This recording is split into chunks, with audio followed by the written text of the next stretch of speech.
Okay, so very welcome all of you in today's session, and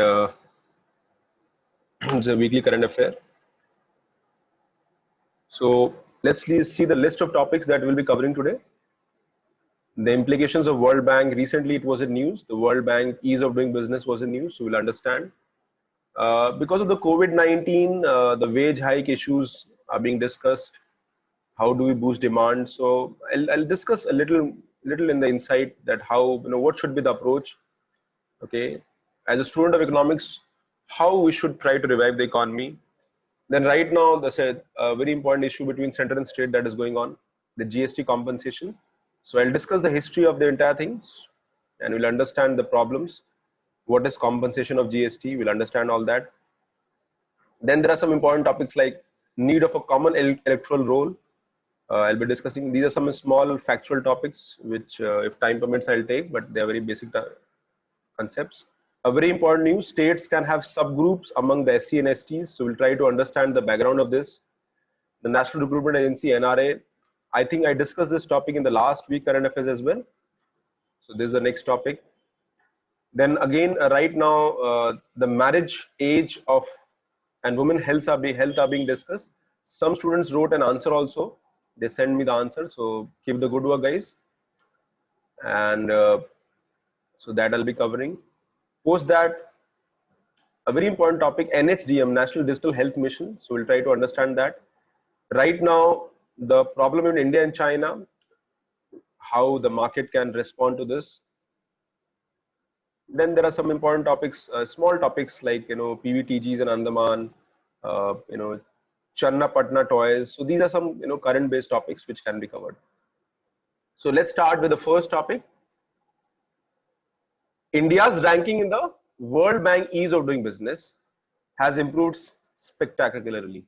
Okay, so what is so World Bank comes with their annual ease of doing business, and the ease of doing business is basically, it tells us that how economy or how the economies across the world are doing well in terms of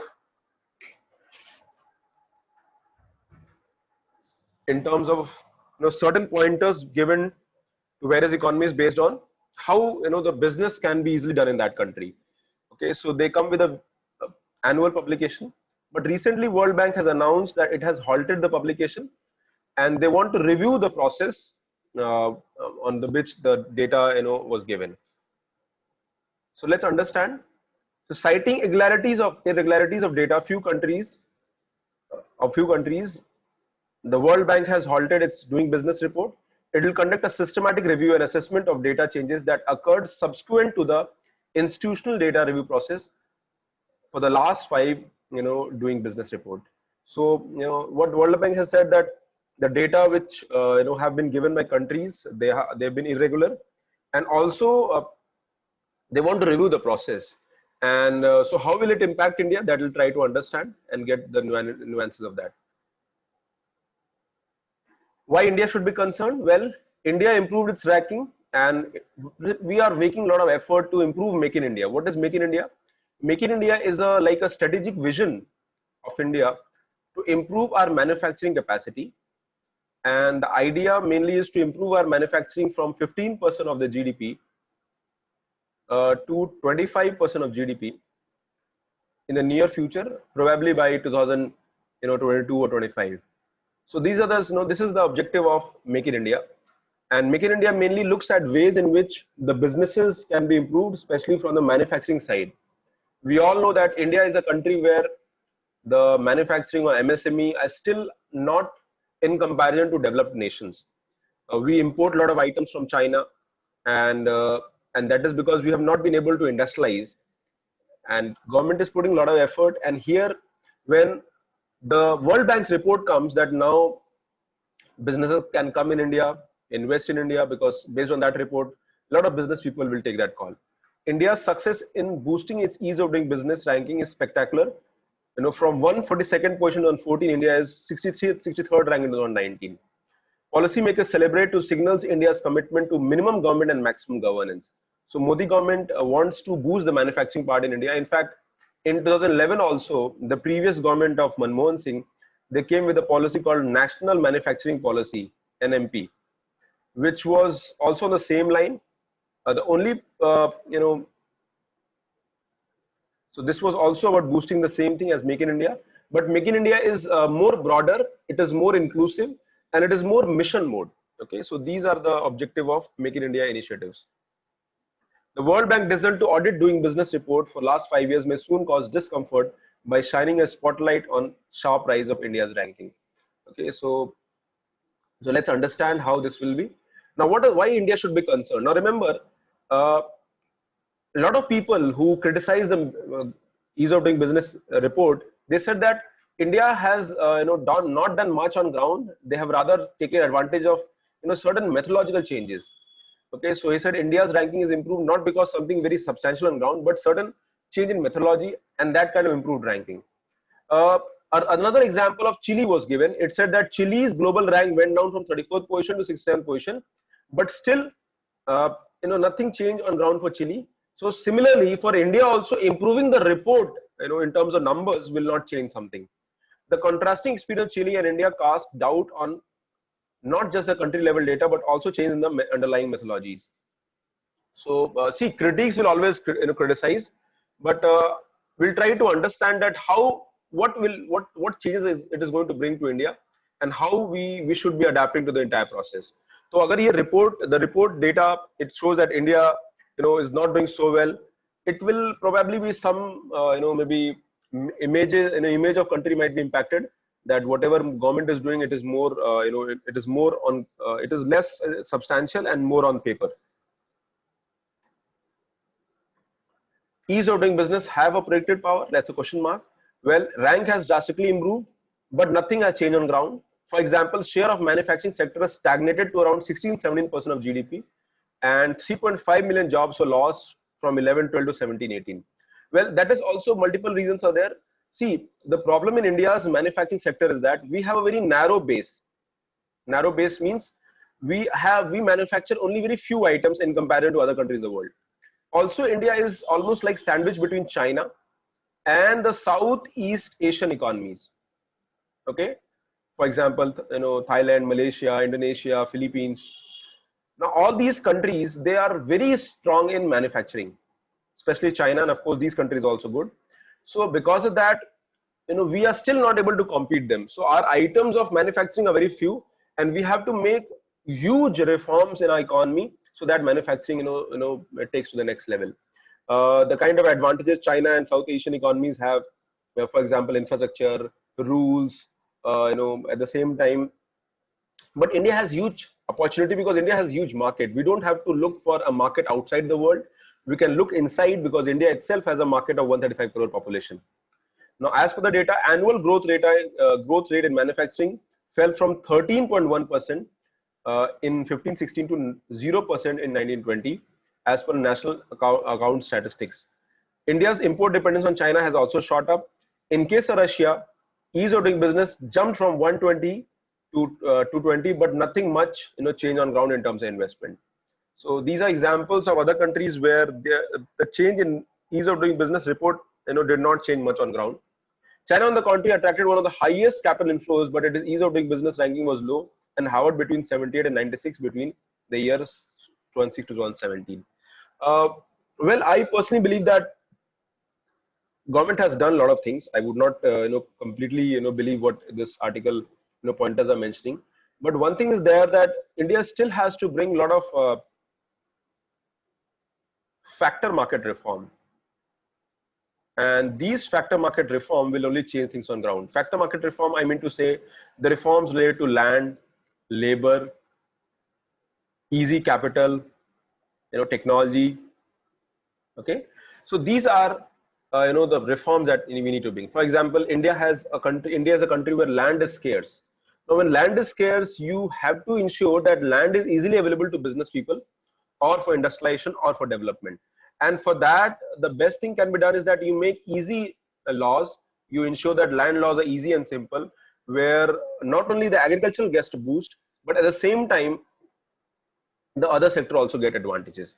Now, labor, we have huge, complex of labor laws, almost 200 laws in India, which are followed by companies and they do not like it. So we have to bring reforms here also.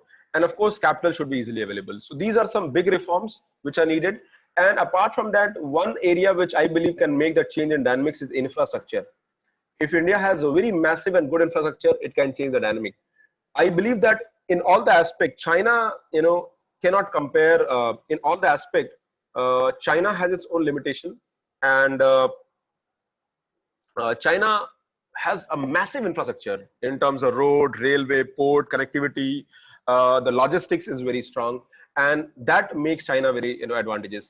And at the same time, the kind of support China provides to its local industries through subsidies, through kind of support, that is something has helped China. And because China is getting advantage of the export economy, today China almost produces 28% of the world manufacturing output.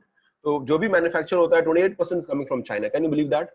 So these are the advantages, and hence we cannot match China, but we have to start moving the same direction, and we have to work on the areas of structural reforms. So economy mein, we have to change the structural reforms. If we change the labor and laws, land laws and labor laws, it will change the entire dynamics of investment and business in India, because it is very difficult to do business even today, I would say, with all the effort. And also India is a very complex country because we have central government and a state government. So just maybe Mr. Modi sitting at top and believing that we should change things will not happen on ground, because a lot of support has to come from state government, and then only you will see changes on ground. Now indicators used for the index are de jure, that means as per law, not de facto. The data for computing index are obtained from large enterprise in two cities by laws and accountant, not from entrepreneurs. And World Bank's internal watchdog, that is independent evaluation group, has questioned the reliability of the index. World Bank conducts global insights, collecting information from companies, and there is no correlation between the ranking option from ease of doing business and the price survey. So these are the pointers which are being mentioned by people who are questioning the ease of doing business. And remember, in newspaper, when you read articles, you will always find an alternative view, and that alternative view is about questioning, or maybe questioning whatever government is doing. At the same time, that alternative view also talks about what is right and what is not right, and a lot will also depend on the opinion of the people who are writing the article.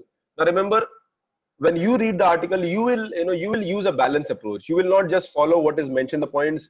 But yes, at this point of time, I cannot say that you have all the information. But with time, I believe maybe in another 6 months, 8 months, if you follow current affairs regularly, you'll also develop your own opinion. For example, I do not completely agree with this article pointers which are being mentioned, but I do believe that there's a lot of scope for improvement. And if India is able to do well on these areas, that is the factor market reform and the infrastructure, we are going to do much good. Yes, as for the investment is going to come in India, things have improved over a period of time. There is little in any major economic thought which suggests that minimally regulated market for labor and capital produce superior outcome in terms of output and employment. Okay, which means this is what I mentioned. If labor and capital are easier, they can change output and employment on ground. And we have to come with these approaches, and then only things are going to be different. Okay, so there are examples given. For example, government of Maharashtra changed rules for steam boilers on ground, but it did not benefited business on ground much. Okay, it is time the world bank rethinks its institutional investment in doing business in Report India. India should do some soul searching and why the much trumpeted rise in global ranking has not visibly failed on the ground. I think in hindsight, if you try to see these reforms, so in the past 6 years, 14 to 20, government has come with a lot of reforms. But the problem with these reforms have been that these reforms are, they have been increment, these reforms, have been radical many a times. And many times the problem with these reforms, for example, demonetization, a very radical reform, GST, another radical reform, they are not implemented on ground properly. The intent of the reforms were good. Okay. Similarly, in economy, you'll study about in IBC, that insolvency and bankruptcy code, the recent merger of banks. Okay. So there are a lot of old problems also which are still in the economy. So reforms are very radical, But I would say that whenever you try to bring reform, the critics will expect solutions in a very short span of time. I personally believe that reforms will show time. Maybe probably after there's always a gap of few years before the reforms actually kind of show real impact on ground. So only time will tell whether it is true or not. But definitely the government intent is to bring reform, and they want to do something in the economy in the long run. Now, the second article is about boosting demand with wage hike. Now, COVID-19 has affected the employment scenario in India, and the most of the affected people are the lower income group people. Because of the constant lockdown, unlockdown, and then again small mini lockdowns which are happening across India. In the beginning, we saw 30 million migrant workers rushing to their home villages, home. Similarly, 60% of this out migration is from rural India, is aspiration led. Aspiration led means they want to do job in urban areas because the salary is good, the infrastructure is good, facilities are good, okay, and they do not want to come back to rural India. Remember, but they were forced. Income earned in urban jobs is 2.5 times higher than in the rural areas. Though rural economy has been recovering faster than urban economy, this optimism could prove short-lived, as eventually the more long-lasting determinants of rural wages could prevail. Now, problem happens that once right now economy is not performing at its full potential. If you see some data, for example, yesterday GST data came, and as per GST data, our collection was 12% lower than the previous year. Okay. Similarly, we already know, you must have read about the GDP data. The economy has contracted by 24% in the first quarter one of 2021. What does it mean? It means that last year, from April to June, if economy was 100, this year, 2019, then this year, April till June, economy is 100 minus 24, 23.9 to be precise, which means just 76. So this in a normal situation, economy always grows. It is always positive. But for the first time, in fact, I've read in books, but for the first time, I have seen the economy going negative. And this process is called recession. Economy is negative. So we are into recession. And that recession is broadly because of lower consumption, lower demand. And one way is to increase demand. And this article mentions that the demand can be increased only by increasing the wages, because the new wage, a new normal of wage has also come. People who are working at 200 rupees, now probably they're getting 150 or 160 or 170. So that kind of questions how do we reach the pre-COVID level?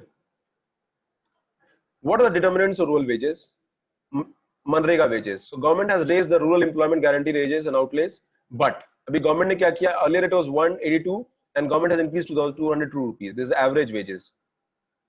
Now problem is that it is not about the wage. Okay, wage people will get, but the demand is way too high than the supply. Okay, so demand for this scheme is outpacing the supply. The demand supply mismatch means that it may not be an effective driver for higher rural wages. Okay, so we have to create huge demand in the economy, and then only the things are going to change on ground in real sense.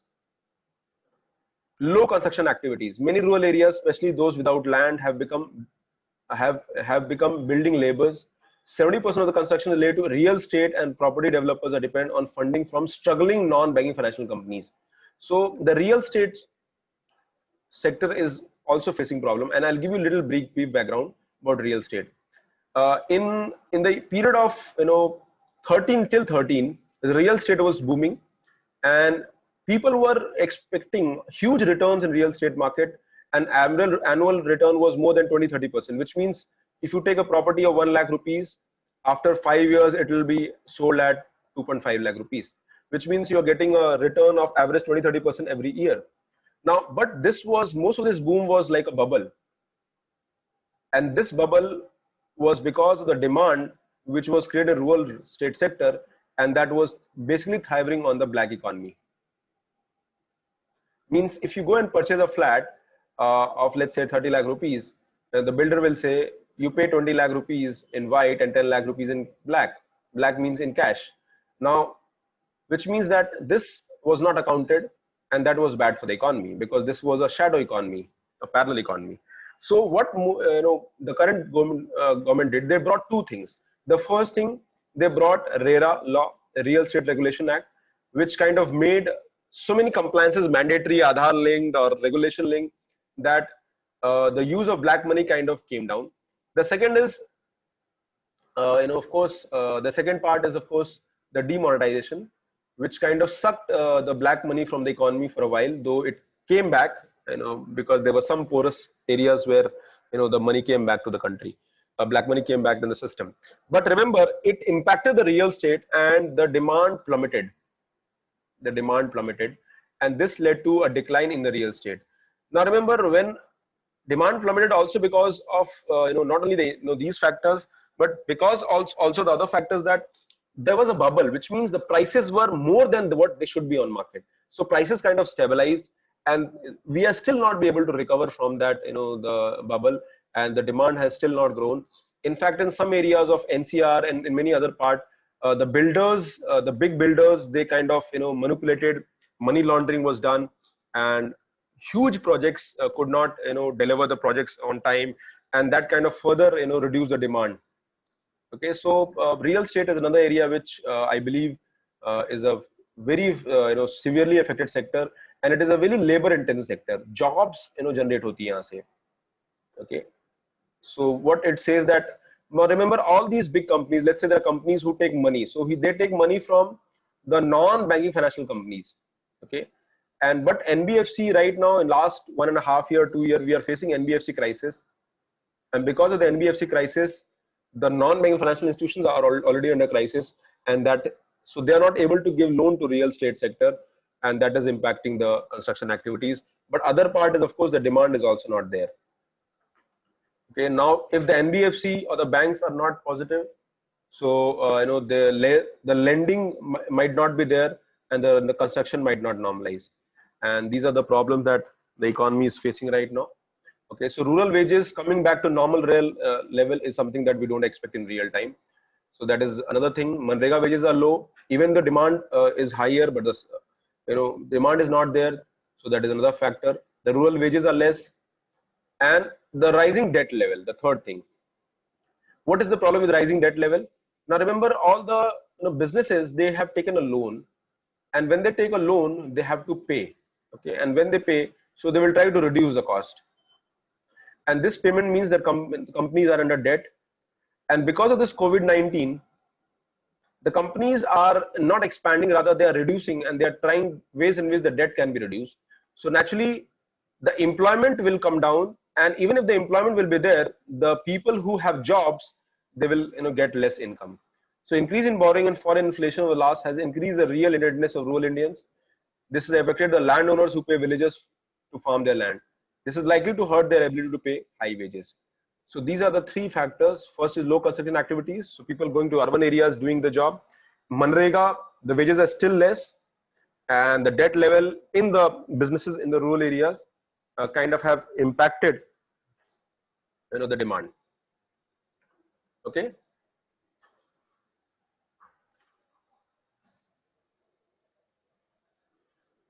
Three reasons why wage outlook could be dimmer.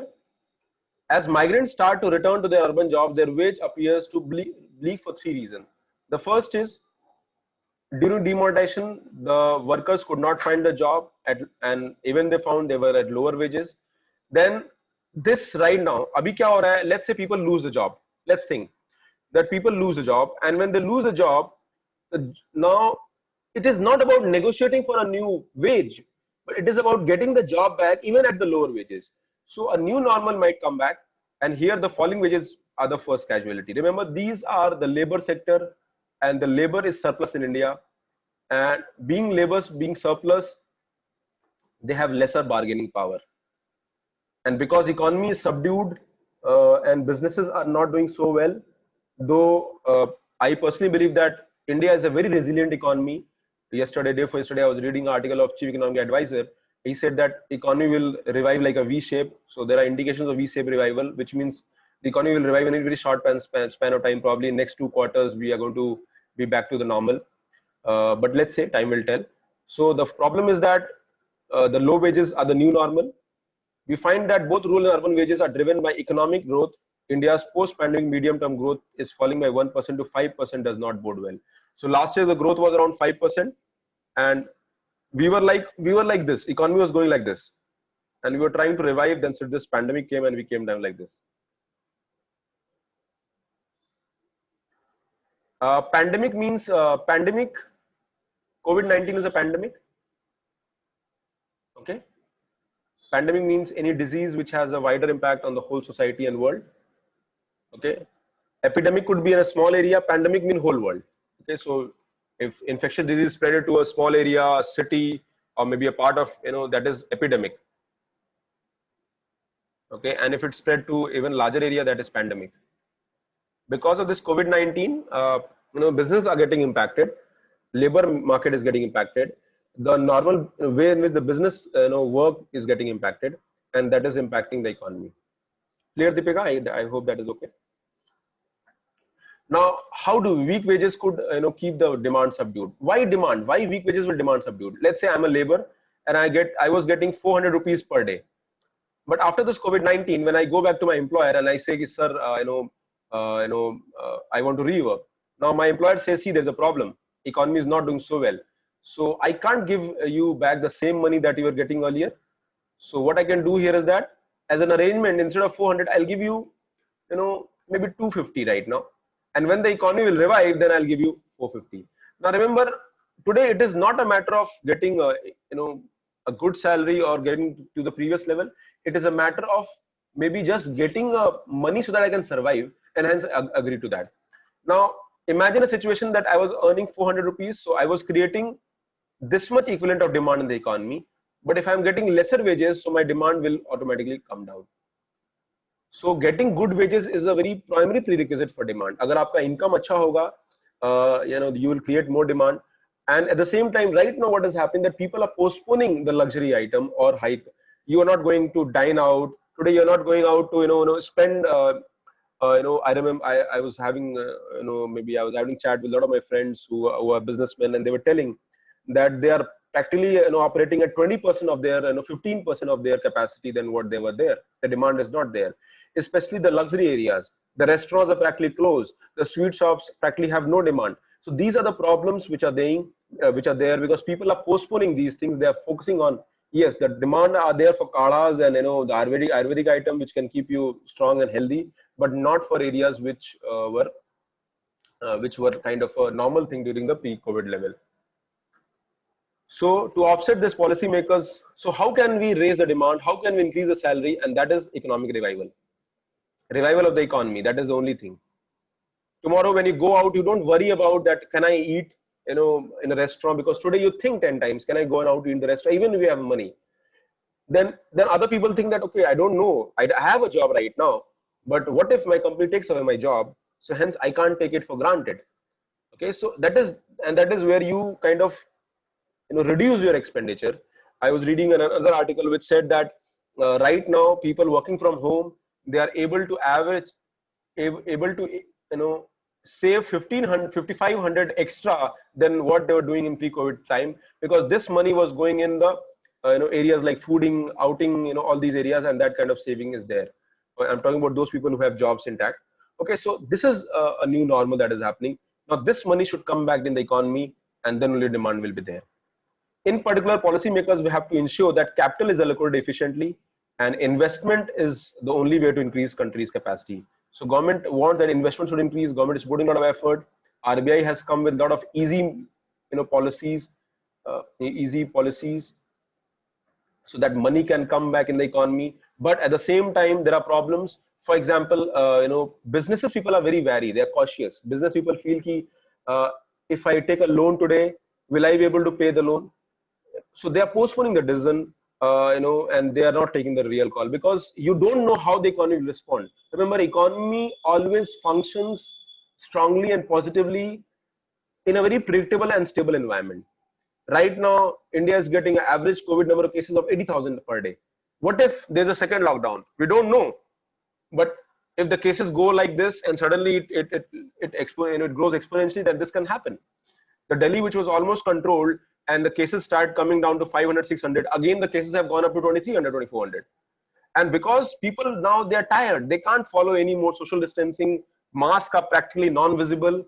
When I go out to see in the market, I feel like I'm the only person who's having a mask and I'm sweating, but still the mask is there. and I see people so casually and walking and roaming around. So how do you expect this pandemic to be controlled? The COVID-19 is going to take over. Another thing is that people are expecting that maybe the vaccine might come in the next 3-4 months, so that's okay. The mortality rate is also less. India is one country where death rate is very low. We are having a death rate of around 1.73%, 76%, which is very low in terms of global average. Okay, so these are the factors where people have become, very casual about this whole COVID-19. But I think, government will have to, revive the investment. It is not easy, especially business will not, maybe will not trust that. Bringing back investment growth would also involve capital reallocation. You need to reallocate the capitals to sectors that are not working and sectors that are working. For example, a very good example is agriculture. Now, agriculture is very good, and agriculture, if we are able to reform here, and if agriculture is able to improve its capacity, it is one of the best things that can happen in country, because agriculture employs 50% of India's population.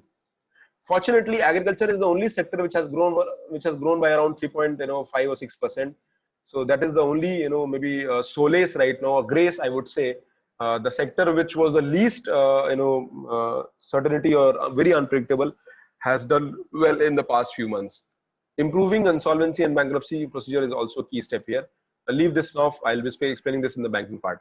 So investment, first you have to bring investment, reallocate capital to areas which can boost growth and boost demand. And of course, the next is to improve the health of the bank. Now, during the pre-COVID time, our banking sector was facing a problem. And what are the problem our banking sector was facing?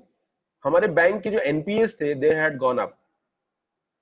Banks, NPAs of bank means the bank की जो loaning profile थी, the loan that had given by banks in the economy, a huge part of that loan was not working, repayment was not there, and this NPA was improved by government. It increased to almost 12% and almost came down to 8%. But again, after this COVID-19, we are expecting this NPA will again go to 12%. So all the effort of 4 years, 5 years will again come back. So that is another area where we have to improve the health of the banks, as they are ones who are allocating capital by giving loans. And these reforms in banks and efficiency will only help. So there are 5 R's for banking sector, that is recognition, reform, restructuring, recapitalization, resolution, other areas.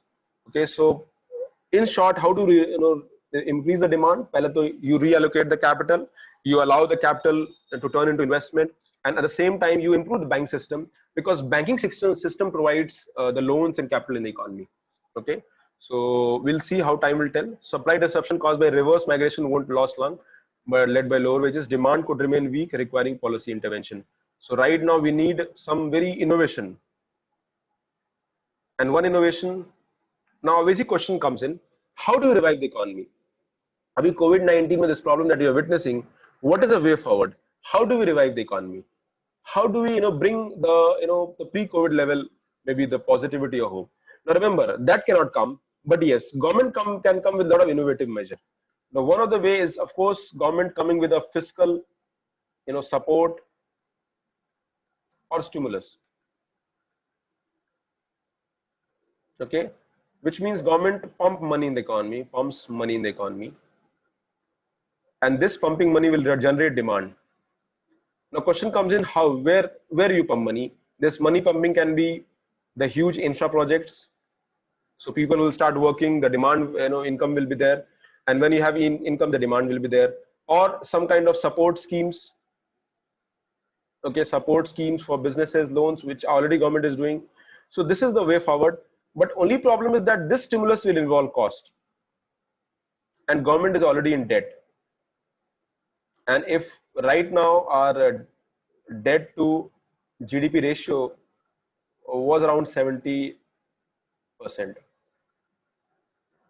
Okay, so this might increase further, but increasing more debt will reduce the rating of the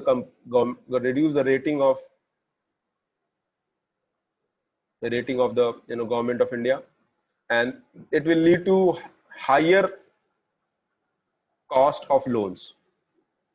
So there are a lot of problems which government they need to do loud thinking here. So Preeti has a question, said even after fiscal stimulus, condition are not much change. What are we lacking?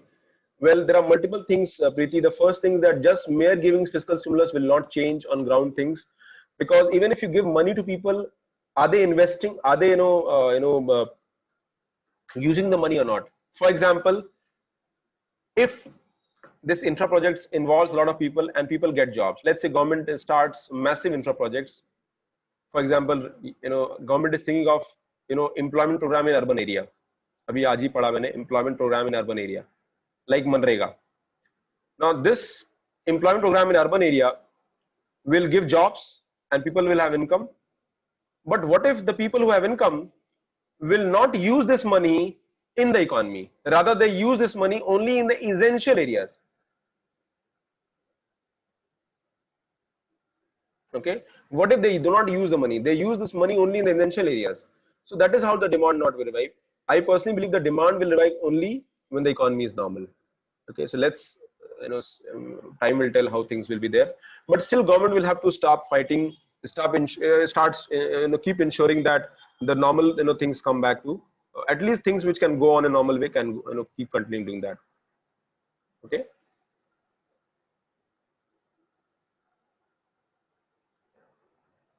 Now another thing is a GST compensation.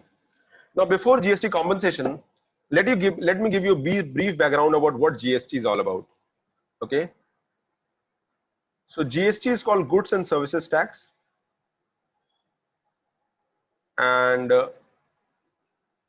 it came into 3 years ago in 2017, and basically it is about having one. It is an indirect tax. What is the meaning of indirect tax? Indirect tax, the taxes on the sales, businesses. Okay, custom excise. Indirect tax where you pay the tax, the burden is on you, but the liability to pay the tax, so burden is on the consumer, but the liability to pay the taxes is on the seller or the manufacturer, whoever. Okay, so this is indirect tax. Now what had happened that India had a very complex tax system earlier, and India is a country, there are two bodies of taxes. One is the central government, other is the state government. So government said that why we have multiple taxes, because there are central government taxes, there are state government taxes, so there are multiple taxes, and that multiple taxes led to complexity. And let's say you take your goods from Jammu and Kashmir to Tamil Nadu. So how many states you cross? You cross almost 6 states, and the 7th state is Tamil Nadu. So when you take your goods from J&K to Tamil Nadu, you cross 7 states, including Jammu and Kashmir, and hence you are dealing with central government taxes and state government taxes of 7 states. So that is a very complex thing, and this is something which is not good for business. So in order to change that, government came with a proposal that let's have one nation, one tax, and one nation, one tax will require that all the center and state taxes are merged, and we come with a new tax. So 17 taxes were merged, and we changed the one tax, GST came. Now these 17 taxes were majorly state taxes, and there were central taxes also. For example, excise, services. So state and central taxes were merged, and we have one tax. But it is like when I tell to the state that you give your taxation, now you give your taxation power. So states were not ready, and states ko kya laga that if I give my power of taxation to state government, central government or to the GST, we can't change the tax rate. But that was the arrangement. Government said, the GST said that GST will ensure that whole India is one market, and that is good for the economy and business, and tax collection will also improve.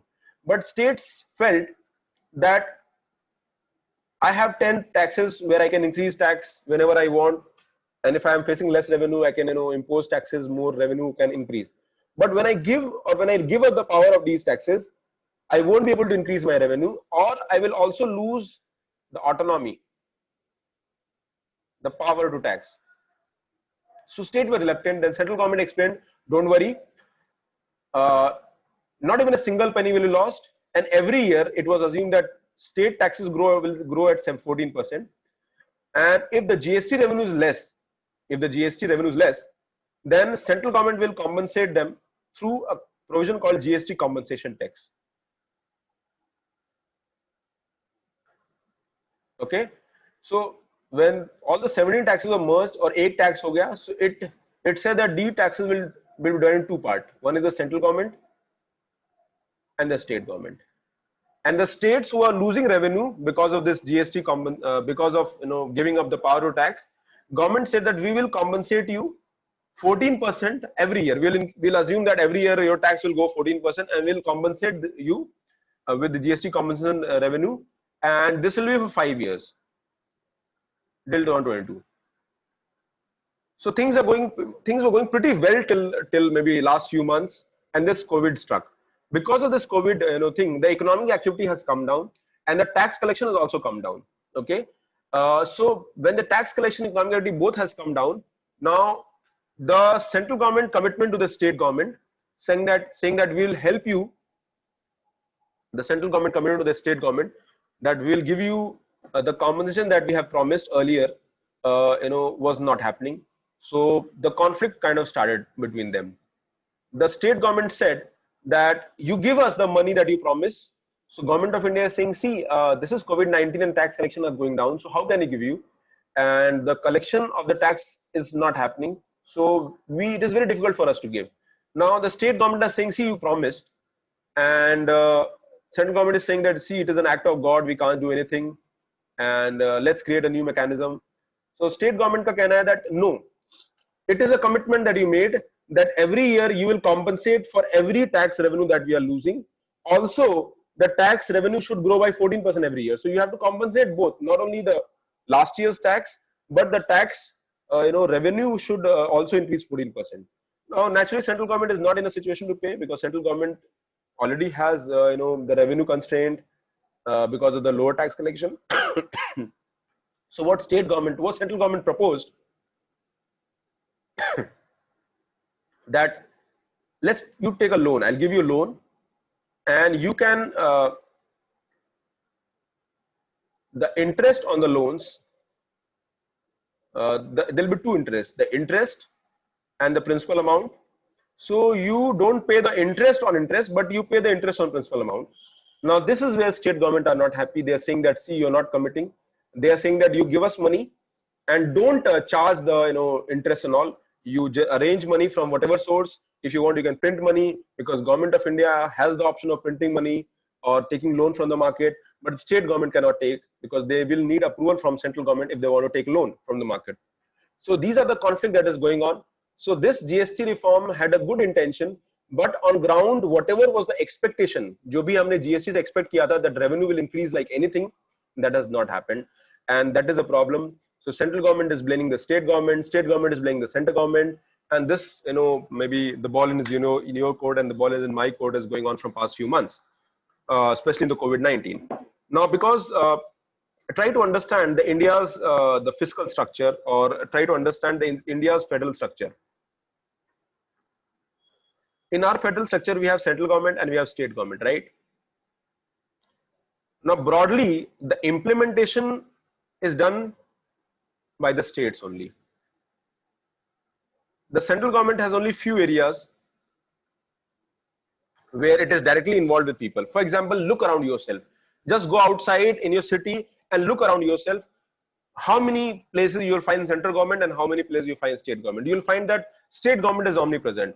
Whether government departments are concerned, whether law and order is concerned, okay, whether schemes are being concerned, they are practically implemented by the state government. Central government just gives them support, direction. Okay, that is what, and of course the revenue.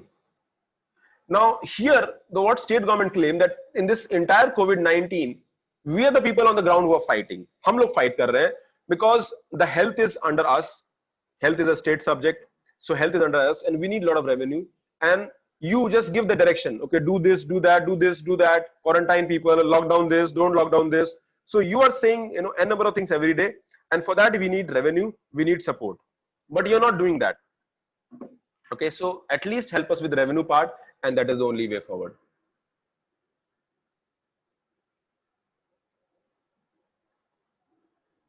Okay, so Preeti has a question, sir. If government will step back like this, well, Preeti, it is not a normal time.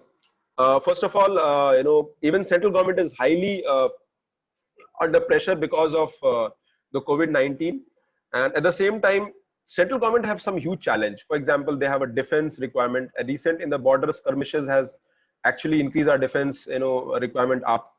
Similarly, the government has already under debt because of high deficit that we are facing in past 1 year. So there are multiple problems central government is also facing. At the same time, the businesses have kind of impacted. So tax revenue has come down.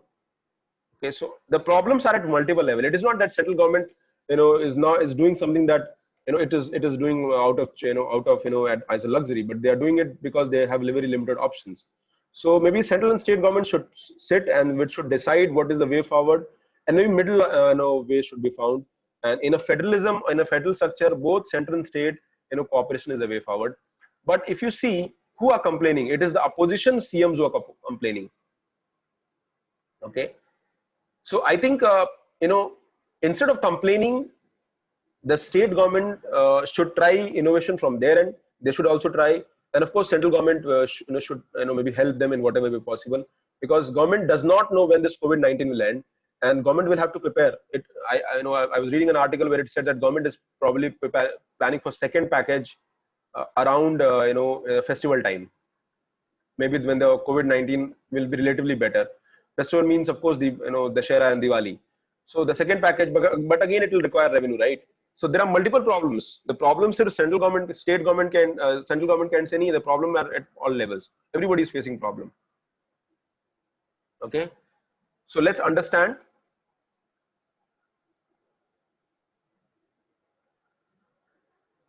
Sam has a, how do I calculate GST? Sam, I'll take this question in the tax class. Don't worry. Under goods and services tax, the center would make a loss for revenue for the first 5 years if the states face revenue deficit in the GST introduction. So that is what central government said, that if state lose revenue, we will pay them. States sacrifice their constitutionally guaranteed power of taxation in the national interest. But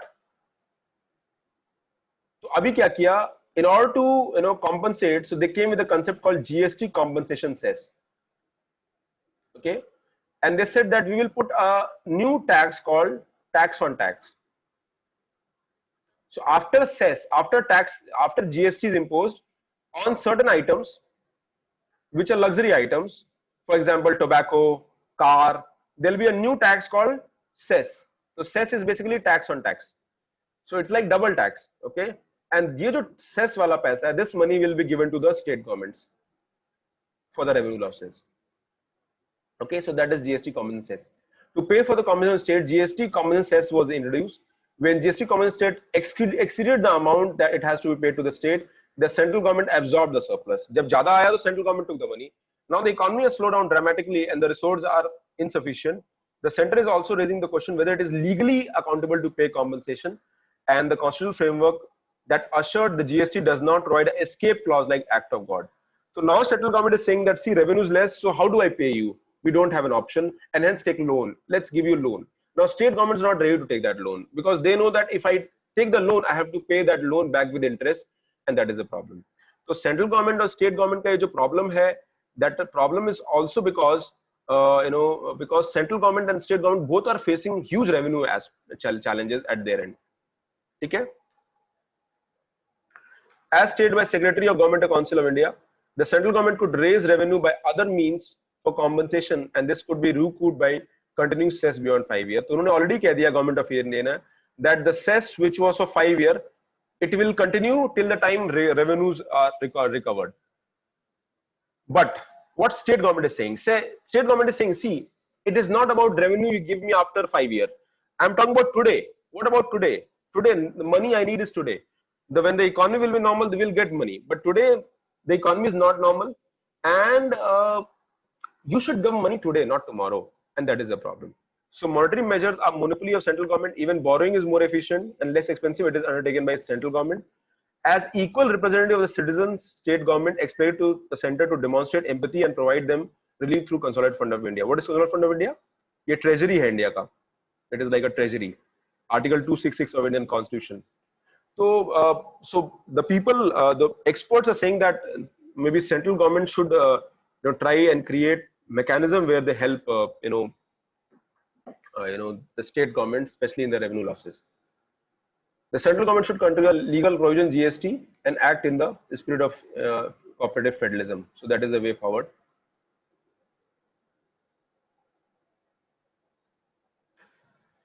With central state friction over pending compensation payments, the strain on financial state is likely to continue in the near term.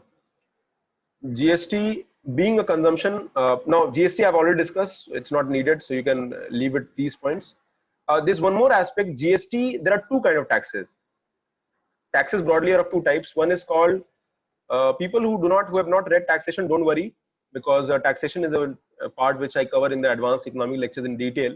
So some things you might not understand, but don't worry, because I'll be taking in detail that. So there are two kind of taxes. One is called origin based tax,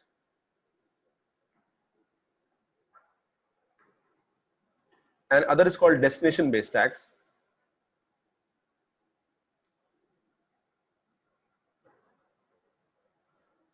And destination based tax are also called as consumption based tax.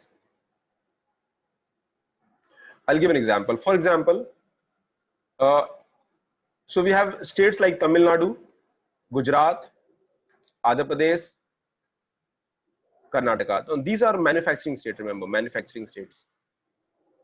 So if item is manufactured in Tamil Nadu, so they used to put a tax at the factory itself. Okay, and that was called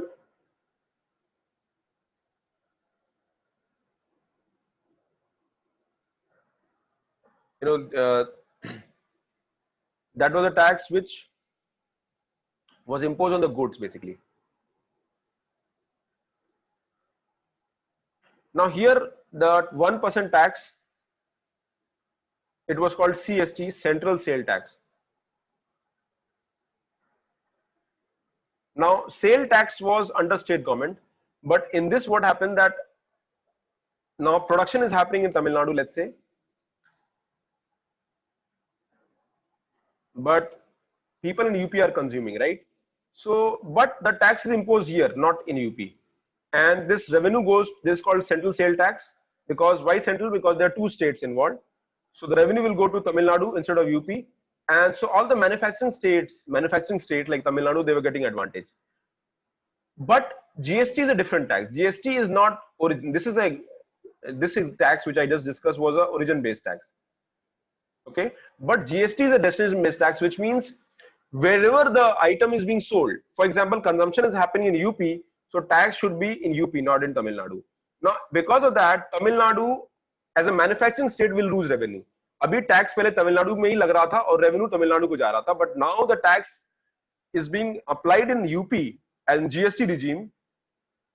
In the pre-GST time, Tamil Nadu was the beneficiary, but now UP is the beneficiary because GST is a consumption-driven tax. It is a tax which believes that wherever it is being consumed, the tax should be imposed there. So all the states which are called manufacturing states, who are the beneficiary of origin-based tax, lost revenue, and that is why they were not happy. So Government of India said, don't worry, every single penny that you are losing, we will give you through the GST compensation process. Okay, and that is the whole controversy. The states, mainly the states which are unhappy are the manufacturing states because they are losing revenue as promised to them. Okay, so this is it.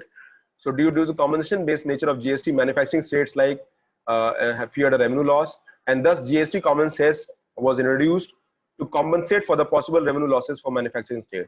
However, under the consisting rule, this cess will be only for 5 years, and common cess is levied on 5 products considered as sin or luxury item: pan masala, tobacco, automobiles, etc. But revenue se kam aa raha hai, and that is the problem.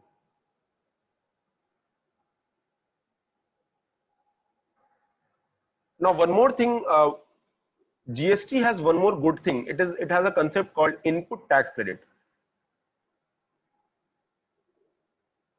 ITC. Acha, one more thing guys, all the students till now, whatever I explained, did you understood that part? Abhi sab samajh mein aaya, right? Till now, little technical are there, but still you have understood most of it.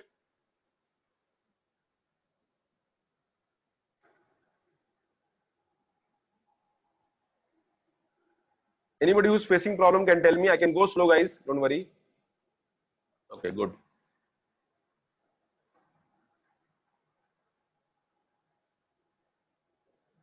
Anybody who's facing problem can personally reach out to me. Okay, and let me know if there's a problem. If needed, I can go slow because a lot of economics is being discussed without, cess is to go to manufactured state. Yes, manufactured state, Ajit, and also states which are losing revenue, but mostly 1%. Deepika, 1% slow. Okay, I'll go a little slow. Don't worry. Okay, so let's understand this. So let's say I'm a businessman and I'm doing a business and 12% GST. So I produce goods, and let's say I produce shoes, and on shoes I 12% GST is imposed. But when I take a raw material, here also I pay GST because जो input है मेरा उस पे भी I will pay GST. Now let's say I produce 10 lakh worth shoes, and when I sell, I have to pay 12% GST, which means 12 lakh of 10 lakh will be 1.2 lakh. So this will be my GST which I'll be paying to Government of India. But remember, I have already paid tax on the raw material also, and let's say I've paid tax on raw material of 60,000. Okay, and here I'm paying 1,20,000 to Government of India. But input tax credit says, there's a concept of input tax credit which says that whatever tax I've paid on the input, that will be adjusted on the total tax. So ये 1.2 lakh rupees जो है ना, this is I'm supposed to pay to the government, but I've already paid 60,000 on GST in my raw material. So the effective tax that I'll pay would be the total computed GST amount minus the input tax I have paid on the raw material, which means 1.2 lakh rupees or 1,20,000 minus 60,000. So what I had to pay to the Government of India only 60,000. So yes, 1.2 lakh की जगह, because I've already paid the 60,000 earlier. So इससे क्या होता है, जो tax burden होता है, it comes down. And that is one of the good advantages of GST. The final GST liability is less.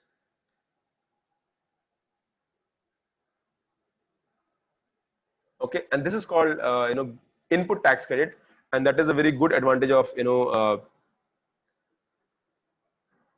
economy. Okay, so that completes the concept. Now the compensation cess, which mainly comes on imposing on the sin goods, and they are broadly given to states losing revenue. Okay, so compensation were collected, released to state every 2 months, and that is the whole thing. Now, what is the significance of GST? Remember, GST is like one tax. All the major tax of India are changed into one tax, except certain other items, for example, petroleum. The states no longer possess taxation rights after most taxes barring petroleum, alcohol, and stamp duty were subsumed under GST. The GST accounts for 42% of states' own tax revenue, and tax revenues account for 60% of total revenues. Now remember, अगर state government को 100 rupees tax मिलता है, तो 42 rupees is coming from the GST, and this is their revenue they are losing, and they know that the only way would be to maybe negotiate with the central government, and they come with the right solution. Okay, so multiple states are facing problem. Dozen states under severe strain, resulting in delay in salary payments, sharp cuts in capital expenditure amid the pandemic-induced lockdown, and the need to spend on healthcare. So these are the problems. So problems are faced all across every part of India. So I hope GST part is clear to you. I've taken slow and tried to explain everything. Now I'll take some important topics. A very important topic called common electoral roll. So what is common electoral roll? Now we have two broad elections in India. Elections conducted by Election Commission of India, and they are mainly the Parliament, the Legislative Assemblies, the Rajya Sabha, Legislative Council also. Then we have State Election Commission, which conduct elections for the Panchayati Raj institutions and the urban local bodies. Okay, मतलब municipalities का होता है. Now both the bodies are different. and both the bodies create their own electoral roll. What is electoral roll? Where the names and detail of the people who will vote is maintained. So what government of India wants, especially the Prime Minister Modi, is saying that let's have a common electoral roll. And why the same exercise is done by two bodies? Okay, so common electoral roll should be followed, and the electoral roll mainly prepared by Election Commission should be taken by the state government as well. So that is what the whole debate is. So PMO earlier this month held a meeting with Representative Election Commission and Law Ministry to discuss the possibility of common electoral roll for elections to Panchayat, Municipality and State Assembly and the Lok Sabha. तो वो चाहते हैं कि सबका एक हो, but under the arrangement, the local bodies election started in 1993, okay, and they had their own provision, and under Constitution, State Election Commission was created. Okay, and this State Election Commission will conduct elections at Panchayati Raj institutions and urban local bodies, and this elections, PRI urban local bodies, they will create their own role, electoral role. Electoral role means voter details and all. But it is like a duplication of activities, and that is where central government of India wants that let's have common thing. In many states, voter list for panchayat and municipality is different from one used in the parliament and the assembly election. The distinction stems from the fact that supervision and conduct of elections in our country are entrusted with two constitutional authorities, Election Commission and the State Election Commission. Set up in 1950, EC, Election Commission, is charged with the responsibility of conducting elections for President, Vice President, Parliament, State and Legislative Councils. The State Election Commission, on the other hand, supervise municipal and panchayat elections. They are free to prepare their own electoral rolls for local body election, and this exercise does not have to coordinate with the Election Commission. So it's like two bodies, and that is the problem. So do all states have separate voter list for the local body elections? Each SEC is governed by separate state act. अच्छा क्या हो रहा है? Remember, the local body or local government rather is a state subject. Now what is a state subject? It means that state government will decide how things will be done, and that is where they ask the State Election Commission to do all the things. But this is like double, a duplication effort, because voters are same. Okay, so each SEC is governed by separate state act. Some state laws allow SEC to borrow and use electoral voter call in total for the local body election. In other state commission use the EC voter list as a basis for preparation and division of roles for municipality and panchayat election. Currently, all states except UP, Uttarakhand, Odisha, Assam, MP, adopt EC roles for local body. Okay, so these are the problems, and that is why it has to be created. Why common electoral roll? Because it was a promise given by BJP government in the last election. It ties in the party's commitment to hold elections simultaneously to Lok Sabha, State Assembly, local body, which is also mentioned. So इनका ये भी कहना that let's have elections of central government, state government and local bodies together. The government has pitched for a common electoral roll and simultaneous elections as a way to save enormous amount of effort and expenditure. अगर एक voter ID होगा, if there will be elections of all the bodies together, then the revenue will be saved and the enormous cost will be saved. Okay. It has argued that preparation of separate voter list causes a duplication, essentially the same task between the two different agencies, thereby duplicating effort and expenditure. Okay, and the single voter list is not new. The Law Commission also said that in 253 report on 15, and even Election Commission said the similar thing in 1999 and 2004. So that is the common electoral roll thing is there. There were two options that were discussed. The first is, of course, constitutional amendment to Article 243K and 243ZA. Now remember, both are related to State Election Commission. That gives power of superintendence, direction and control of preparation electoral and conduct electoral elections. तो यहाँ पे हम amendment कर देते हैं, and this amendment will allow that them to adopt the EC's electoral roll. Okay, the amendment will make it mandatory to have a single electoral roll for our elections in the country. And second is to persuade state government to tweak their respective laws and adopt election commission voter list for municipal and panchayat roles. So that is how it can be there. So let's see how things go. I think it's a very good initiative by government. and if it is done properly, then it will, it will be a whole exercise. And also there have been cases of manipulation at the state level in the local body election. That practice can also be reduced, because election commission conducts their work in a very fair and professional manner, and that is where it is needed that we improve that part.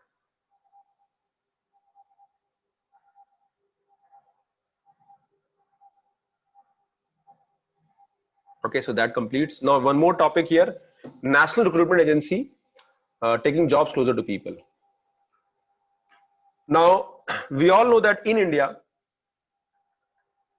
there are SSC's exam, there are bank PO exam, there are railway recruitment board exam. So if so across India, multiple centers, multiple time, multiple examination, why don't we have one exam, okay, for all these things? And that is what NRA says. So NRA says that on an average 2.5 to 3 crore candidates appear for 1.25 lakh vacancies in government every year. From next year, NRA will conduct CET, okay, based on the score, and one can apply central eligibility test and apply for vacancy for the respective agency. NRA will have representatives for railways, finance, SSC, RRB, IBPS. A multi-agency NRA will conduct common eligibility tests to screenshot candidates for Group B and Group C non-technical posts, and it will have a separate test for 3 levels of the exam, that is higher level, matriculate level, and the candidate who for that currently carried out by SSC, RRB, and IBPS. So this is a very good initiative, and it will have more than 1,000 centers across India, and every city will have centers, and instead of multiple tests, there will be only one test. It will eliminate multiple tests and save time and resources. It will give boost to transparency. And the multiple recruitment examination are a burden on the candidates, also on respective recruitment agencies, involving avoidable repetitive expenditure, law and order, security related issues, very related problems. So abhi kya hoga? Let's have one exam, and you don't have to travel. The exam will happen in your own city itself. So that is a very good thing. NRA is a combination of convenience and cost effective of candidates. The examiner center will be there in every district and will greatly enhance access of candidates located in remote areas, with special focus on creating examination infrastructure in the 117 aspirational districts. Okay, so these are the mechanism. It will be a great boon for people, the crores of residents in hilly and remote areas, because unko bahut travel karke jana hota tha. The centers were not there in their cities, so that will change. Taking jobs only close to people is a radical step that will greatly enhance ease of living for youth. Taking job, so that is the way forward.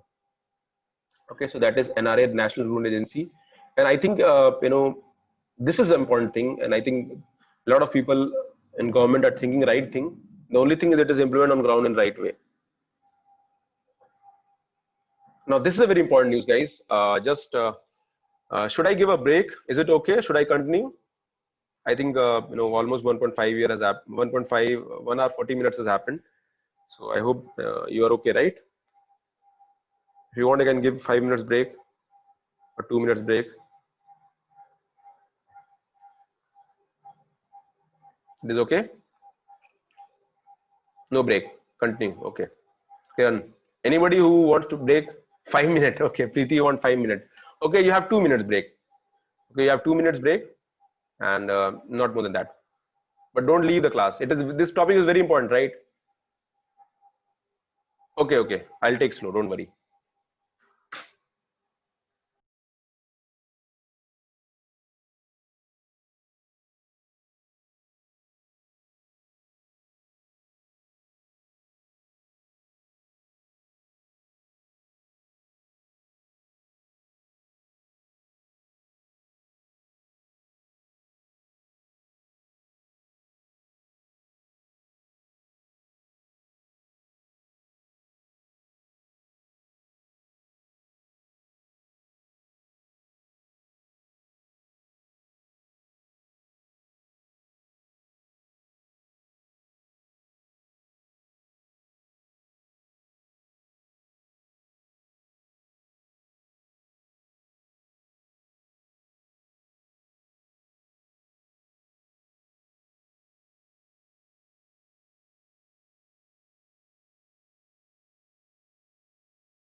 Okay, let's start.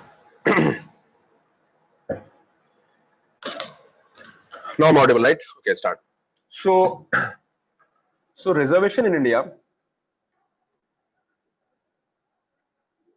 reservation is given to India, and that was as per the first amendment of India's constitution. And in this first amendment, uh, we ensured that SC and ST got reservation of total 22.5%. And why? Because SC and STs were mainly the untouchables, the Shudras, and they government said that these people, remember, the idea of reservation in the beginning was not to bring equality, because government knew that the idea is to ensure that these people are represented. So in the beginning the focus was more on ensuring that the SC ST become, they get representation. Okay, because they were not only underrepresented, they were practically non there. Any SC ST आप rarely you will find in the government job or in the educational institutions, and that was the object. So this, later on, there were a lot of Supreme Court judgment, and it was said that the reservation basis is on the basis of social and educational backwardness.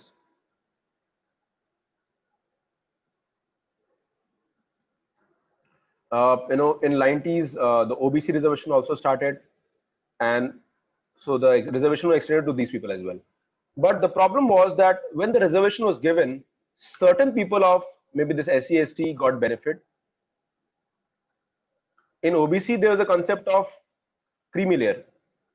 Creamy layer means anybody having an income above a certain level, so you will not get reservation. But in SC ST, that is not there. In SC ST, everybody will get reservation, and more than 1,000 castes are there who get reservation. Now remember, the problem is that certain people got reservation, and when they got reservation, their children, in the next cycle they got reservation, and certain people, now there are not one SC ST, there are multiple SC STs, scheduled caste, scheduled tribe. So few of them got benefit of reservation in the beginning, and they were able to get benefit again and again, and a majority of the SC STs, they did not get benefit. So a new debate has come, and that debate says that what about the people within the SC STs who have not got reservation, and how to make the reservation more inclusive. Let's say I am I am SC and I get reservation and I get selected, and if I get selected, then after 20-25 years my son also tries, my daughter also tries, and being SC, my son daughter is also SC, so they will also get reservation. So naturally I have an advantage, and my children have an advantage. So this reservation process is not inclusive, it is going intergenerational. And in order to improve that, a new debate has come, that how do we ensure that the SC or ST groups who have not got reservation get reservation again. So Supreme Court has given a judgment on this, saying that we can subclassify between SCs and STs who have got the benefit of reservation, and SCs, STs who have not got. And maybe the SCs and STs who have not got, maybe we can give them little preference than the other group. Okay, so the 5-judge bench of Supreme Court has held that state can subclassify SC and ST in the central list to provide preferential treatment to weakest out of the weak, which means among the SC ST which are already weak, we can give those groups SC ST who have not got benefit. The states have argued among the SC there is some that remain grossly underrepresented despite reservation comparison to other SCs. Then this inequality within SCs is underlined in several reports, and special quotas have been framed to address it. For example, in AP, Andhra Pradesh, Punjab, Tamil Nadu, Bihar, special quotas were introduced for most vulnerable Dalits. So there is a word called Ati Dalit, Mahadalit. These are, which means within the Dalits also, Dalit basically SC population are people who should get.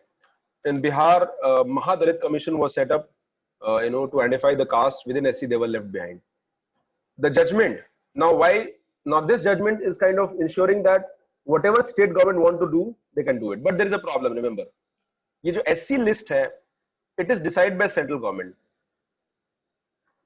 Okay, now this judgment will change that, and the SC list can be amended, or SC list में sub categorization can be done. The list cannot be amended, but sub categorization be done between maybe the the weak and the weakest. So it is believed that some people are going to get advantage within that, and it can be politically used also. The judgment is based on the reference to the Constitution bench. The legal provision allows 50% of the reserved scheduled caste in the state to be allowed to Balmikis and Mahjabi Sikhs. Now in Punjab, the Sikh population, among the Sikh population, there is a SC population who are underrepresented, and they have a special provision of 50% reservation. So that is what the judgment. So Supreme Court ने इस judgment का reference लिया, and based on that it is saying that state can sub-classify the SC's group, and that will change dynamics. There is a class struggle within the reserved class as a benefit of reservation is being usurped by the few, the court pointed out.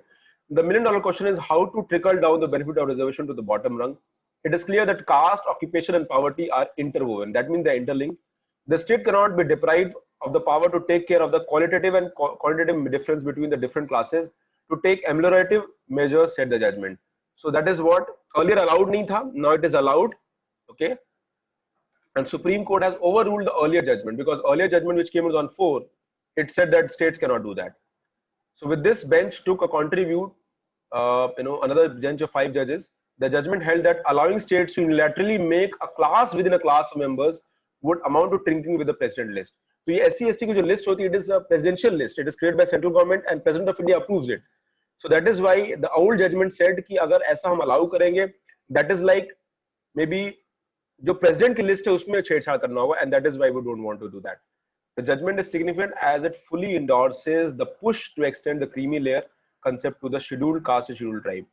Okay, which means the citizens cannot be treated due to socially and education backward till perpetuity. एक और बात है that reservation came in 1951, and in the beginning reservation was only for 10 years.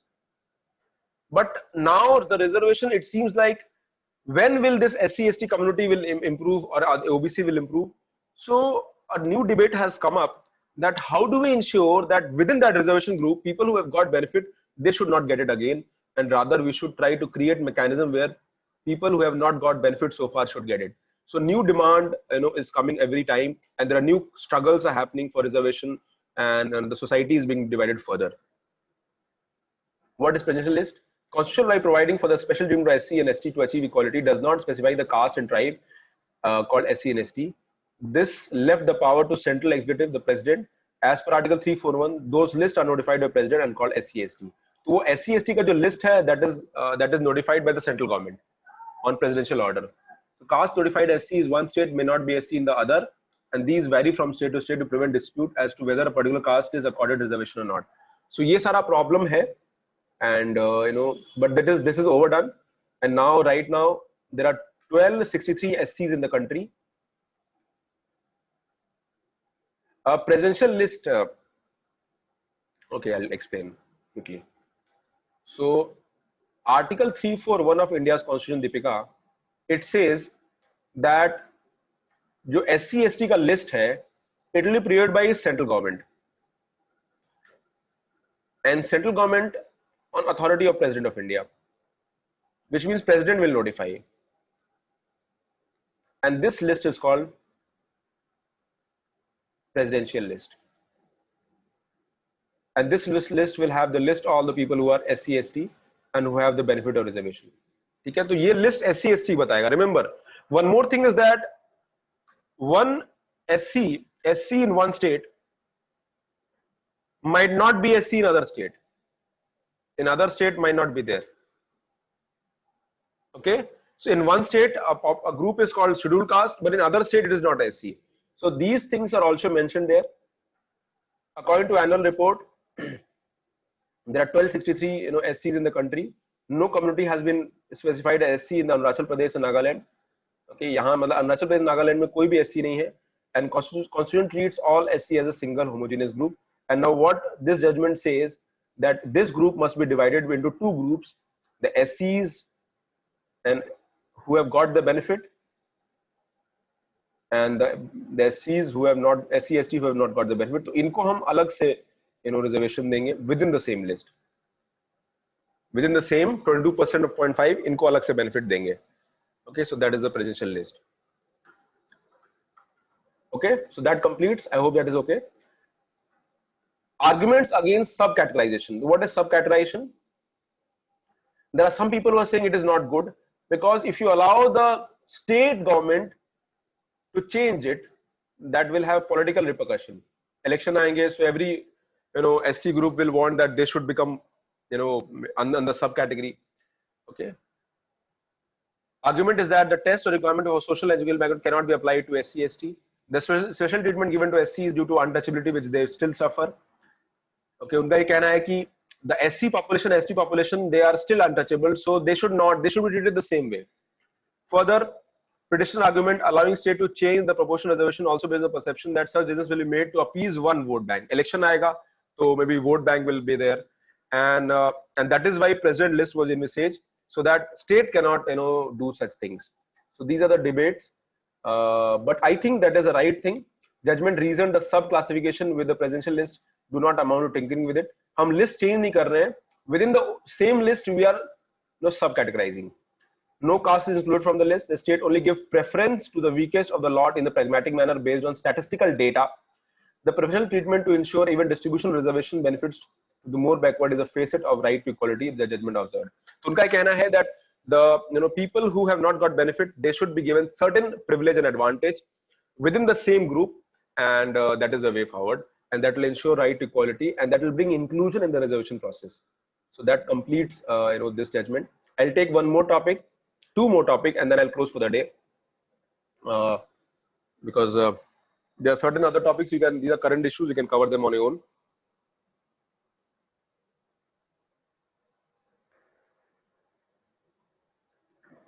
One is the marriage age and health, women's health. So the new debate has a kind of started, and we want that the marriage age of women should be increased to 21 from 18 right now. Now let's see this chart. What is the mean age at marriage on 17? Okay, so you can see the mean age is almost more than 21 in every state.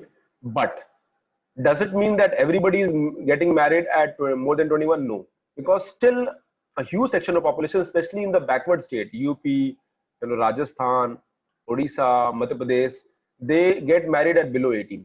Now, what is the problem? A young mother, she gets pregnant and she's not able to take care of maternal health. That is the first thing. The second, the child mostly born because of the mother's body not getting developed. There is a problem of child malnutrition is there. Further, woman becoming a mother creates a lot of pressure on women's health as well. Okay, it kind of puts women on a long period of caring of the children, and early pregnancy, early marriage, early pregnancy, more number of children, and these are the problems. Second is that if you marry a woman before 21, she gets deprived of, maybe right now it is 18, she gets deprived of education also. I'll tell you what is the general perception. I'm sure a lot of you are in urban areas or bigger cities, things might not be there, but I've seen among the smaller cities and lower income group people, they tend to marry the child by the time they're 15 and 16, even earlier than that. And the reason is, of course, because they feel that a woman should get married because she's parayadhan, and culturally that is what is being promoted. Now the problem is that woman is not deprived of a very important thing called education, and if a woman is not educated, the same will almost pass to the children as well.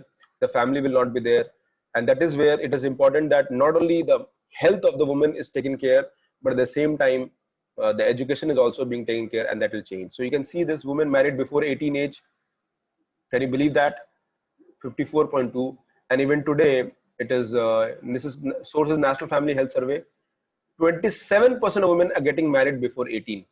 So that is a statistical data. बहुत सारा data government के पास आता ही नहीं है. Now women who are anemic means they have a problem of lack of iron. Almost 50% of the women are anemic, which means they are not getting proper care. Okay, infant maternal mortality. Now, which means you can see this. Out of every 1,000 child who are born, 30 of them die before 1 year. And this is 12.8 in Brazil, China 7.4, and India is 9.9. Similarly, out of every 1 lakh women who give birth to child, so MMR, IMR, what is IMR? Infant mortality rate. Infant mortality rate means out of every 1,000 live births, how many die before 1 year? So that is 29, 30 in India. Okay, I remember when I was preparing for UPSC, this number was 43, 44. So in past 1 decade, maybe 11 years, things have improved. Out of every 1 lakh women who give childbirth, how many of them die due to a birth related to complications? So that is 145 in India out of only 1 lakh. और ये 60 है यहाँ पे. China is 29. So we have to still work, and one factor again is early marriage, early pregnancy, and women early marriage, that is a problem. Okay, so these are some data. Number of schooling. Okay, so these are some data that shows that less educated girls and those belonging to poor families tend to get married before age of 18. So we have to ensure that women gets education, proper education. At the same time, women also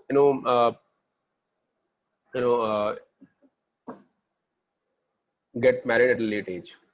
So PM had announced the fight to file mentorship in young women to ensure they get married at right age. Data shows that majority of women in India marry after the age of 21. Chart 1 shows, this as per National Family Health Survey, found that 26% of women were married before adulthood, that is 18 age. Okay, so preventing early marriage can reduce the maternal mortality rate, MMR, infant mortality rate. At present, maternal mortality rate, the number of maternal death is 1,000 children born is 145, IMR is 30, and young mothers are more susceptible to anemia, and more than half of them die this.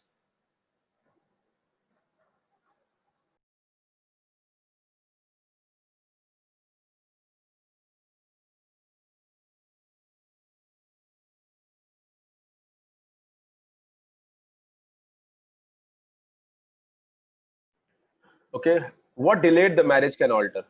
Poverty, limited access to education, economic prospects, security concern are known for early marriage. Okay, people who are poor, they tend to marry their child early. Many a times they feel that women are educated, less educated, the parents are also less educated. So that is a customary thing that you tend to marry. And culturally, women are paraya dhan. Okay, so marry early and get free from the burden of maybe child. If main causes of early marriage are not addressed, a law will not be enough to delay marriage among girls. So I think it is not only a legal problem, it is a societal problem. Let's say you become an IS officer and you're a big district magistrate, and you find that some women are getting married before age. What can you do there? Can you do something there? Okay, can you do something there? Only thing is that you can't take, because you are fighting the society, you're fighting the mindset. You have to convince them not to get married, because if you take a legal action, then the society will go against you, because that is a normal trend. So a lot has to be done before these things happen. And if this is taken care of, believe me, a lot of changes will happen. Women in the poorest 20% of the population married much younger than their peers from the wealthiest 20%. The average age of marriage at women with no schooling was 17.6, lower than this. Okay, ये सारा data है, आप देख लेना. And it says that so many believe that just tweaking the official age of marriage may discriminate against poorer, less educated, and marginalized women. Only time will tell. But I think this is the right direction, and let's see how it changes on ground. There's one more topic I'll cover them. Then, if this topic is important, remember leveraging the market to force China to settle the border issue. Now, there are multiple problems that India and China. Tomorrow I'll be discussing India, China only. So don't miss tomorrow's class. Remember, all the history with China, the dynamics, and all I'll be discussing. So India and China are going through a lot of problem, and that is only because we have to maybe balance with the rising China. And this rising China is a headache for India, especially because we have certain unresolved disputes. One is the border one. The second is we have our own history where China does not want India to grow, because China feels that India is the only country that can challenge China in the future. Okay, so these are the problems, and hence what option do we have? Try to understand. Let's be very practical. China is almost 5 times of India's GDP. China's military, budget is almost 3 times of India's military budget, and China does have an advantage. So, what options do we have to solve this problem? And I personally believe that we have very limited option, except we just hold our ground. We need to hold our ground and be so perseverance from our end that see, you could be China, but it does not mean that you can do anything. The other thing is that India should develop its own capability and maybe find ways in which it can strengthen the fault lines of India. The fault lines could be maybe addressing the security gaps. That's the first thing. The second is, of course, building a lot of infrastructure in areas where China has advantage. Now remember why China is unhappy today, only because India has taken a bold step of making roads across borders, making air bases across borders, and that too at as high and close to Ladakh region, and that is what is irking China. So what option do we have? And this article studies that how we can use market and force China to settle border issue. Though I personally believe that China has bigger market players who are doing business with China, so India will not be a big thing, but still it can definitely make an impact. Article charts out the plan to leverage the potential and present size of India's market to settle the boundary dispute with China. One is the boycott of Chinese goods after Galwan incident. The counter views that has the Indian economy so dependent on China that costs would be disproportionately higher for India. Because हमारे पास option क्या है? The options against China item are very few. Because almost every item is Chinese. Our dependence can be reduced substantially if there is no national will to resolve it. But I think government should promote that. China may not be willing to go back substantially from the areas they have occupied. Agreeing on maintaining peace and tranquility on classification of lessee has left space for China to create border incidents which have now led to casualties. So India needs to get China seriously negotiate a mutually acceptable boundary agreement.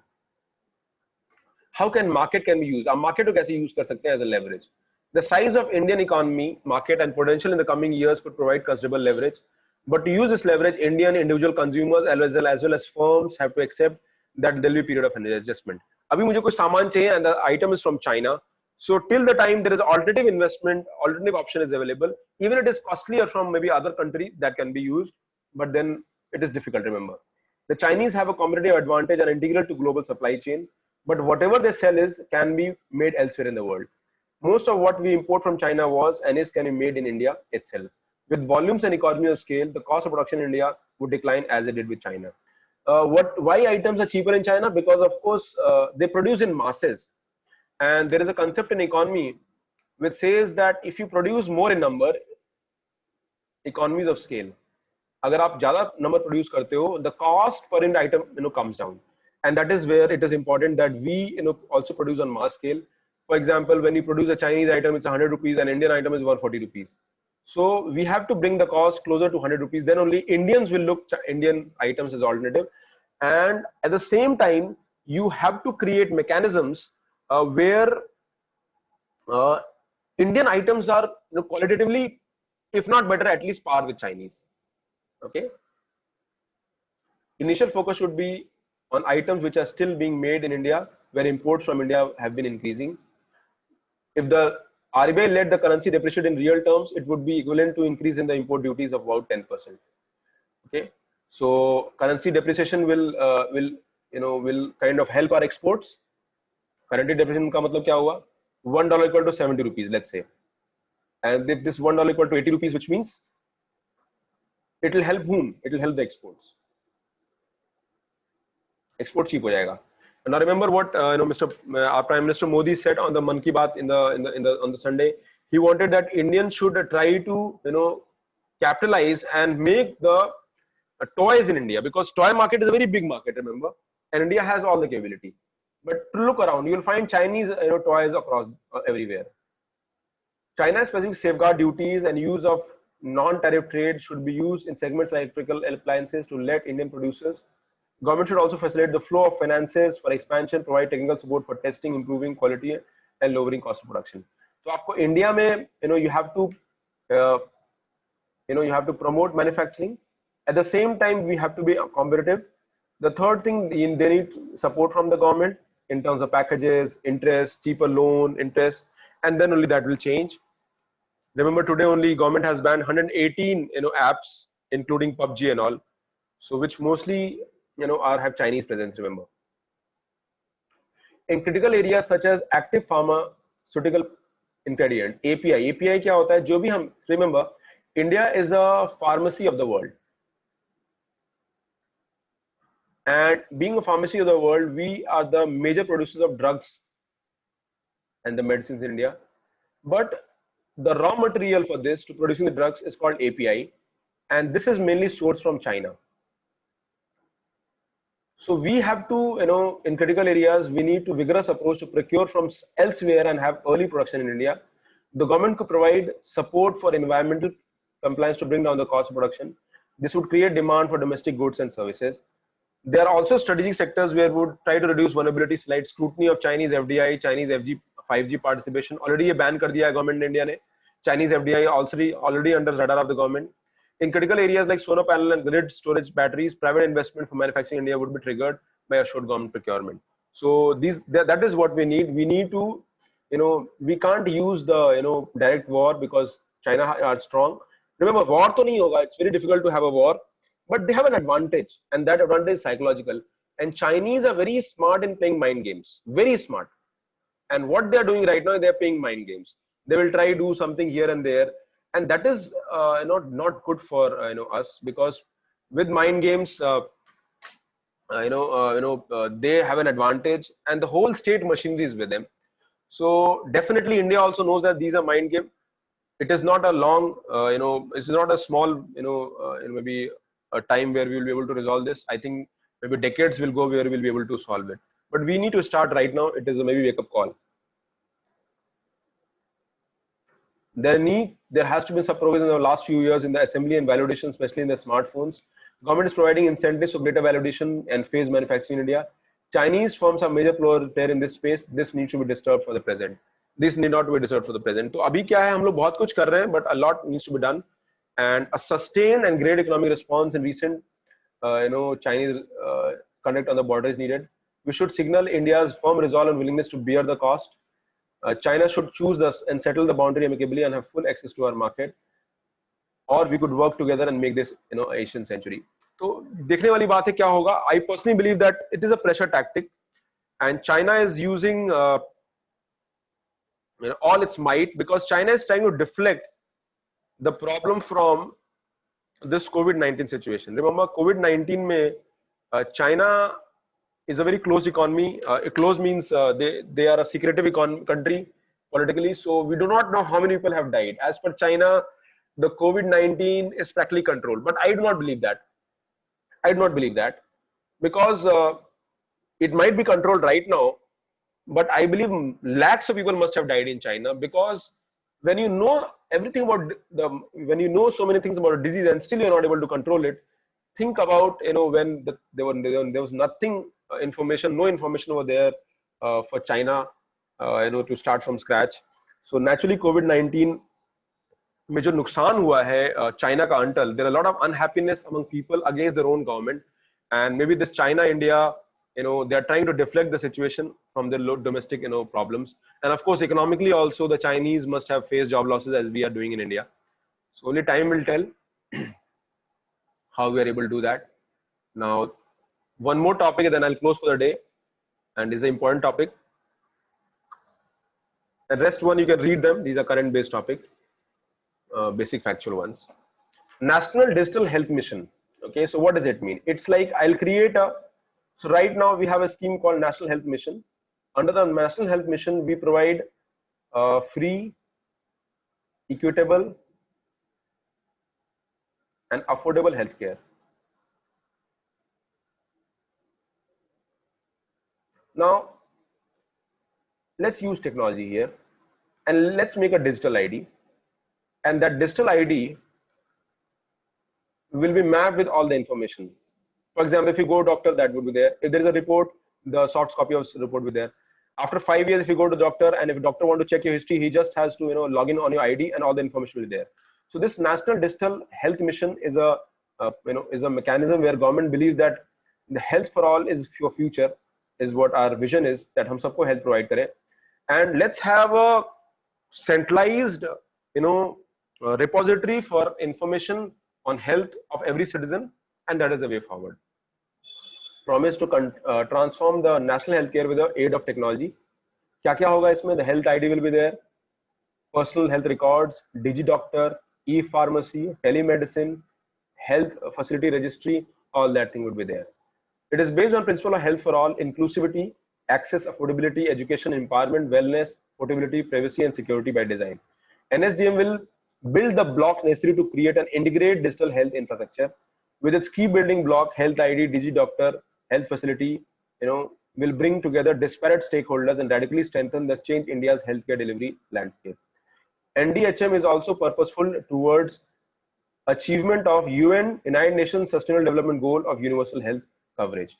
So that is the approach, and this intervention is going to help us strongly. Remember, importance of digital intervention is demonstrated by Ayushman Bharat Pradhan Mantri Jai Yojana, Jan Arogya Yojana. Under PM Jai, 1.2 crore cashless secondary and tertiary treatment have been provided using an indigenously developed state-of-the-art IT platform. Can you believe that? कि 1.2 करोड़ लोगों का treatment हुआ है cashless under PM Jay Ayushman Bharat we call it. You get 5 lakh health insurance, 5 lakh amount of health insurance for every family, and 10.7 crore families have got the insurance. So that is and 1.2 crore people have got the treatment also.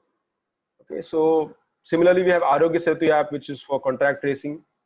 So your digital interventions in health service will change things, and let's see how things go.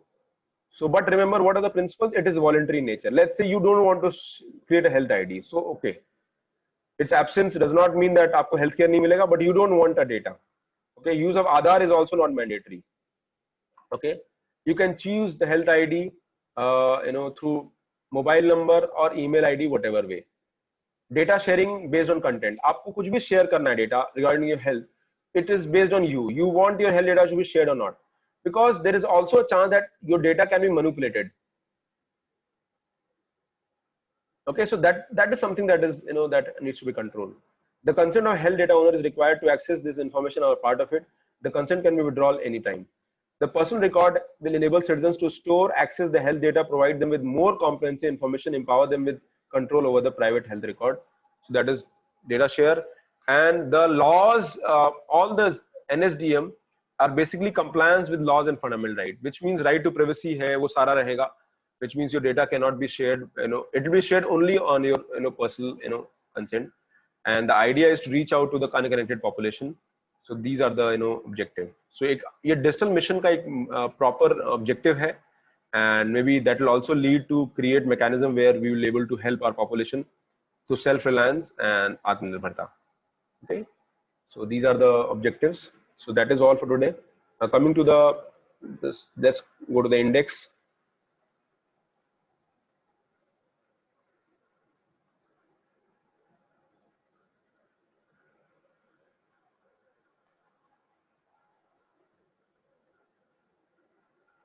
Okay, so we have covered all this. Now coming to there's some important basic news are there. If you want, you can read them. These are factual news, remember. For example, BRICS innovation. So there is a kind of a innovation base they want to create for 5G and AI technology. Then this Hangenberg crisis is a environmental news is there. If you want, I can cover it tomorrow. Particularly vulnerable tribal group Andaman mein hai, and they have got COVID infected, so that is there. Barn owl is a species which is in there in news. Okay, so just read them. Preeti has a question: why Tamil Nadu has a 64% reservation? Okay, Preeti, you have time? Should I discuss that part? Okay, so let me complete this first. So you can read this information is there. Okay, some export preparedness index and all. Okay, so read them. If there is still doubt, I'll take them tomorrow. And I hope everybody is okay in terms of the areas covered. Class samajh mein aaya, I believe, especially students who have been facing problems in the current issues. Okay.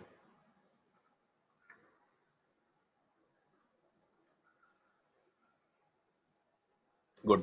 Now, so Preeti has a question, and let's take this question. She says that why Tamil Nadu has a 64% reservation. Okay, Preeti, I'll take that. Believe me. Okay, so as per Indra Sawhney judgment in 1992, the reservation is capped at 50%, which means no state can have reservation more than 50%. Okay, including all reservation, SC, ST, OBC, and all.